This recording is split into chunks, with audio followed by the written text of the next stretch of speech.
What's up, guys? So today was the first test day with Rush Carolinas. Thank you again, John. Absolutely. For It was a letting pleasure me having you, man. try the car. It was an absolute blast. I think you did phenomenal. I mean, I running the appreciate lap times that you did on a 95-degree heat day, making some setup changes and giving me that feedback on setup changes and seeing the improvement from the change. There's not many drivers that come out here and impress me on the first time in the car. Thank you so much. Absolutely, it was a pleasure. Okay. Yeah, absolutely, it was a pleasure. I hope I wasn't too much of a pain. No, absolutely not, man. You were fantastic. You're fantastic. I mean, need more drivers like you. So. Thank you. Thank you. I appreciate it. Thank you. Alright guys, so I'm going to be taking you along for the ride in the Rush SR. It truly is a lovely little machine.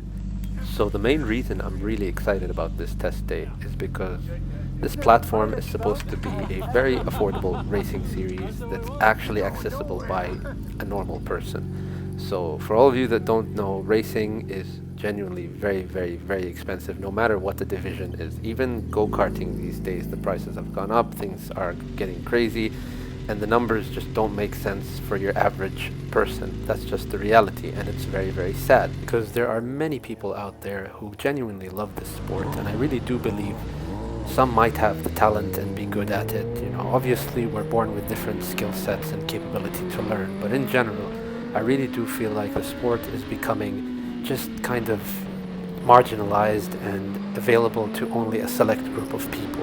And I'll get the occasional comment of, yeah, but I have a sponsor, or I have a connection, or I have a business, or I have something. True, but no matter who's paying, whether it's you, your business, your sponsor, your connection, or whatever you want to call it, someone has to pay the bills. And right now, the prices in general have just been insane. So when it comes to this, the price point is supposed to be a lot more friendly in the racing world, and to be honest with you, it is.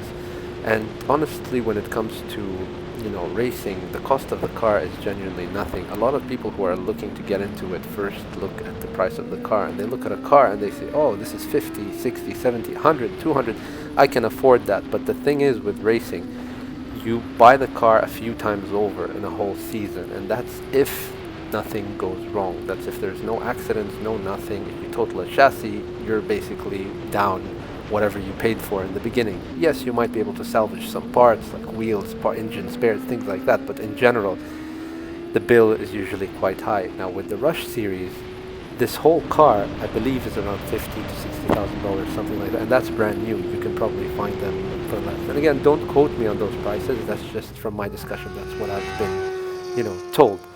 But from driving the car, I wanted to see if it's actually an enjoyable platform, not just an affordable platform, because cheaper doesn't always mean better. But in this case, honestly, the car drove fantastically, fun, and if that's even a word, fantastically. But it was really, pleasant for me to drive it, and I quite enjoyed the experience because it did remind me a little bit of, the prototype car that I drive, but also it kind of mixed in that kind of GT feel. And I'm not saying I have the most experience in that stuff. I'm actually very limited in GT cars. I'm not a big, I don't have much, racing or driving experience, especially when it comes to GT cars. But from what I've driven, it did remind me of that, as well as a big go-kart. So I love the way it slides a little bit, the body roll, things like that. Now, the body roll is not much, reminiscent of karting, but the sliding and the way it twitches under braking, things like that, it does make it feel like a big go-kart. Also, seating position, etc., it does kind of sit somewhere in the middle there between a GT and a prototype, and also you are reliant on the aero. It just obviously doesn't have a crazy diffuser underneath, and it's not fully aero reliant. So you are relying on the sliding, the mechanical grip, but you're also relying on aerodynamics. So that being said, I just really had a great time. I'm gonna let you enjoy the video and just watch, the drive, etc. But it was a blast in general, and I was really pleased that, John Ryman, the team owner, was very happy with the performance, because I am considering racing this, but I don't want to race anything that I am not gonna be competitive in. So I always like the team owner or whoever is in charge to be brutally honest with me if I have any flaws, if there's something that I need to work on, if there are anything that I can do to be quicker, I will do.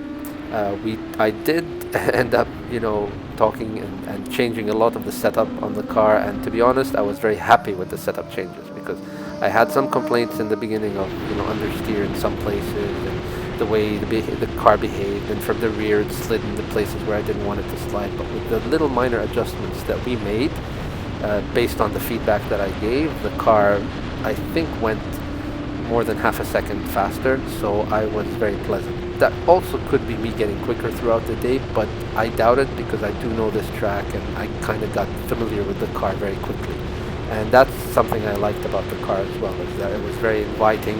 I didn't have any very sketchy moments or anything terrifying. It really felt, pretty forgiving, but also it did feel like it was the type of car, because it's not running slicks, it's running the Nankangs, that it did feel like it's pretty easy to overdrive and overheat. And once you start to take it beyond its limit, it starts to actually get a bit slower. So there is a sweet spot to driving this car where you shouldn't really overdrive it. That's what I just found from my experience. So yeah, I'll let you guys watch the video, and hopefully I'll let that do the rest of the talking. Yeah, hope you guys enjoy.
Giacomo? Yep. Hi, guys.